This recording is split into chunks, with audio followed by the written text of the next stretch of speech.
Dadayain pa sana ng referee mga idol na comeback ng SGA ang home team. Tinukso ng mga cheerleaders itong si Renz Abando habang nasa free throw line. Hinamon rin nilakay ang player na to ng Taiwan. Pati na si Kiefer Ravena napaaway din sa malaking import ng home team.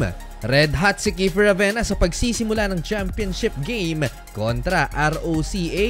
Ito yung Team White ng Taiwan na undefeated din mga idol. Parehong off the screen 3-pointer itong naitala ni Kiefer Ravena para simulan ng first quarter for SGA. Malakas na team itong nakalaban ng Strong Group PH. Bukod sa foreign coach nila, solid din maglaro yung half American nila na 18 years old pa lamang na si Robert Hinton. Binuhat niya ang ROC White at maagang nag-angas sa SGA. 4-star recruit ito at kasalukuyang naglalaro for Harvard University. Yung kapatid niya na si Adam Hinton ay naglalaro naman sa Cornell University na Division 1 din sa NCAA. Pinasok last 3 minutes itong si Renz Abando at RJ Abarrientos. Instant na naging impact nitong si Lakay. Deep 3-pointer at sinupalpal lang naman na Renz Abando ang import ng Taiwan. Low scoring game mga idol sa first quarter lamang ang SGA 16-12. Simula ang second frame sa 3-pointer ni Adam Hinton. Pero sumagot din ang 3-pointer itong si RJ Abarrientos. 6-minute mark, aakalain mong hindi na maaabot to ni Renz Abando pero nasupalpal pa niya ang 3-point attempt ng kalaban.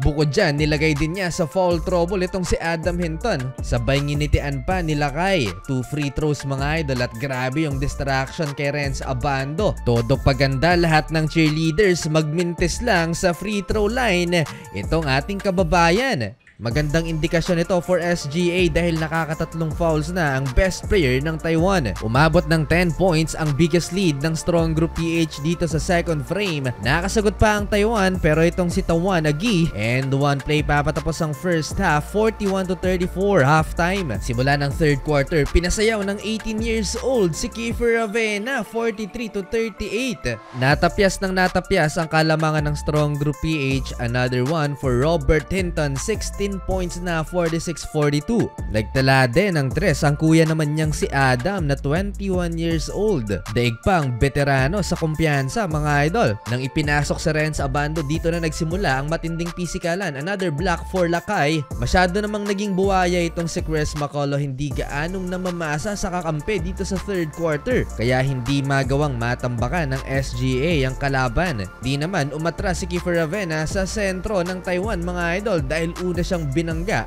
at gumanti lang naman si Manong Kiefer. Uminit din ang ulo ni Renz Abando in transition. Nasupalpal si Chris McCullough habang tinulak naman itong sila kay Renz Abando ng hamon tuloy mga idol ang ating kababayan. Lamang ng 5 ang SGA, 55-50 entering the fourth quarter. Dito na naitabla ng Taiwan ng talaan 55 all, 9-minute mark. Nalipat sa ROCA yung momentum sa 3-pointer na to ng kalaban, 61-57. Under 6-minute mark, much needed 3-pointer by RJ Abarrientos, 64-61. Buhat mood yung number 9 player ng Taiwan, step back mid-range jumper kontra kay Jordan Heading. Down the stretch, nakakaramdam na ang SGA na may kakaiba sa tawagan ng official.